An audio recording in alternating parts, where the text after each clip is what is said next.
این است که چرا باید ما نماز بخونیم.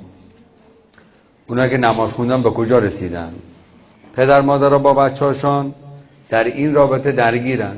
بلند شو برو نماز بخون، این میگه ولش کن الان خوابم میاد، خستم، حالا بعداً کنکور مهمتره، تست، درس. ولی سوال میکنه از پدر مادرش.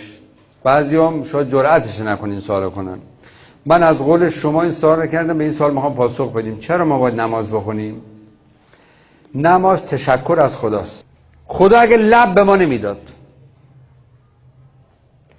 کوچیک بودید نمیتونستی بمکید و بخورید، میباز با سرنگ تو حلقتان میریختن یا با شلنگ میریختن تو حلقتان.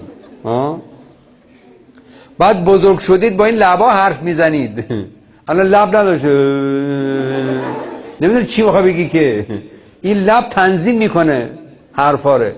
قدیم میگفتم ب مثلا میخواد بگه میم مثلا، گو آقا لبا میچسبه کم میچسبه، این تنظیم کننده است. این مثلا چیزی میزنن از این بگید، آره این تنظیم کننده است، این لب تنظیم کننده است. هیچ بوسه ایم دیگه نبود، آدم پدرش رو ببوسد، مادرش رو ببوسد، چقدر دیگه نبود دیگه، همه چی. این لب چقدر خوبه. حالا من که میدونم برای چی میخندید شما.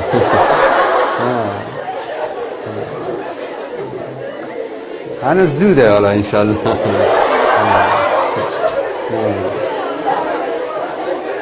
خب خدا داده برای یه چیز خوب